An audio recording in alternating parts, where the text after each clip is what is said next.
माझा एवढासा दादू किती माझी मदत करतो। आज नागेश्वराचं दर्शन घेतलं आणि घरातला किराणाही भरून घेतला। तर श्री स्वामी समर्थ मंडळी, काल मी यूट्यूबवर लाईव्ह येणार होते 1 वाजता, पण नेटवर्कचा एवढा प्रॉब्लेम झाला की अजिबात नेटवर्क नव्हतं, फोनही लागत नव्हता आणि नेटही चालत नव्हतं। मग काय करणार, काही पर्यायच राहिला नाही। आज दुपारी 1 ते 1:30च्या मध्ये यूट्यूबवर नक्की लाईव्ह येणार आहे। तुम्हाला माहिती पडत नसेल आपण लाईव्ह आलेलं, तर तुम्ही आपलं यूट्यूब चॅनल लाईक आणि सबस्क्राईब केलेलं नाही, नक्की जाऊन आपलं यूट्यूब चॅनल सबस्क्राईब करा, म्हणजे तुम्हाला मी लाईव्ह आले की कळेल।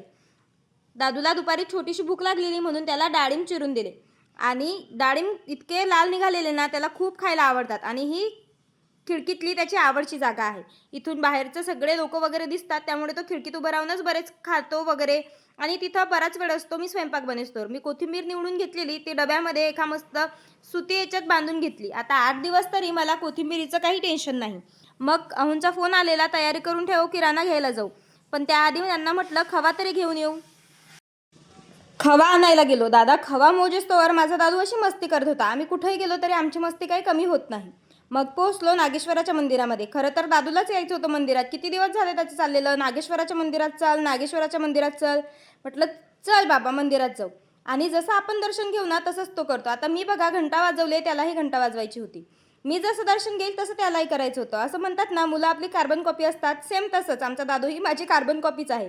मस्त नागेश्वराचं दर्शन घेतलं आणि तुम्हीही नागेश्वराचं दर्शन घेऊन घ्या। मंदिरातून वातावरण एवढं सुंदर दिसत होतं। मंदिराचा कळस बघताय का किती छान दिसतोय। तिथं आपल्या दादूची मस्ती चालू झाली। मस्त खेळायला मोकळं ग्राउंड आहे, म्हणजे मोकळी जागा आहे, तर तिथं खेळायला त्याला मज्जा येते। दादू आणि मी, आम्ही दोघांना ना इतकी मजा येते मंदिरात आल्यावर, आम्ही मस्त मनसोक्त राहतो। सगळ्या महादेवाच्या मंदिरातल्या सगळ्या मूर्त्यांचे, सगळ्या पिंडींचे दर्शन घेतले आणि आलो मग किराणा भरायला। आमच्या गावामध्ये छोटंसं मार्ट आहे, तिथंच आम्ही किराणा भरत असतो। मोठ्या डीमार्टमध्ये जास्त काही वस्तू लागल्या एक्स्ट्राच्या तर जात असतो। थोड्याफार किराणा भरत होते आणि दादू मला मदत करत होता। आई हे घे, हे नको घेऊस, त्याचं सांगणं मला चाललेलं।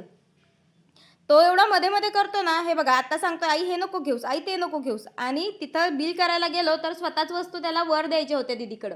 सगळे एवढे कौतुकाने बघत होते त्याच्याकडे आणि त्याची अशी इच्छा होती की आम्ही त्याला हातच नको लावायला, मीच करतो सगळं। किराणा वगैरे भरला आणि घरी आले। म्हटलं सर्वात आधी हा किराणा आपण भरून ठेवू, कारण हे जर काम उद्यावर गेलं तर मग झालंच आता। परत या कामाला कधी हात लागेल सांगता येत नाही, म्हणून हातोहात काम केलं तर बरं राहील। सगळा किराणा काढून बघत होते सगळं व्यवस्थित आणलंय का नाही। तेवढ्यात अहुंची हाक आली, बिल बघ बरं, हे कितीला आलं, ती कितीला आलं। आता सर्वात आधी बिल जर बघितलं तर कसं होईल। त्यांना म्हटलं थांबा जरा, मला किराणा बाहेर तरी काढू द्या, मग बिल बघते। सगळा किराणा चेक करून घेत होते आणि मग त्याच्यानंतर बिल घेतलं। माझ्या दादूचा मध्येच लगबग चाललेली, आई मला खाऊ दे, आई मला खाऊ दे। त्याला काजू खूप आवडतात, तर काजू काढून मागत होता तो। त्याला म्हटलं थांब 1 मिनिट, मला बिल तरी बघू दे। बिल वगैरे व्यवस्थित बघितलं, त्यांना सगळ्याची प्राईस सांगितली, त्यांना काय कितीला आलंय, काय कितीला आलंय। त्यानंतर जरा आमची शांती झाली आणि दादू मध्ये मध्ये हात घालतोय, तुम्हाला दिसतच असेल। बरं तुम्ही मला सांगा की तुम्ही किराणा कुठून भरता, महिन्याचा एकदाच भरता की वेगवेगळ्या वेळेस वेगवेगळा आणता। सगळ्या वस्तू धुवून पुसून निवडून सगळे ठेवलेले डबे, रिकामे झालेले डबे पुसून घेतले, त्याच्यात किराणा भरायला घेतला आणि दादूची मदत तर मला फारच होते। आज आम्ही गुरुपौर्णिमेनिमित्त पडवीला गेलेलो दत्तांच्या मंदिरात।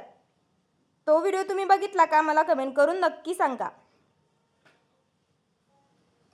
आता मला कळत नव्हतं की मी कुठली वस्तू कुठे ठेवते म्हणून, कारण काय होतंय एवढ्या वस्तू आणलेल्या ना की कळतच नव्हतं। मग सगळ्या वस्तू भरून घेत होते आणि परत एकदा त्यांचा आवाज आला, अगं हे कितीला, ते कितीला, ते बघू बघूच देत होते।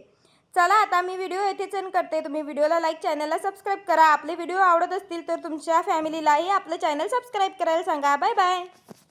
Bye bye.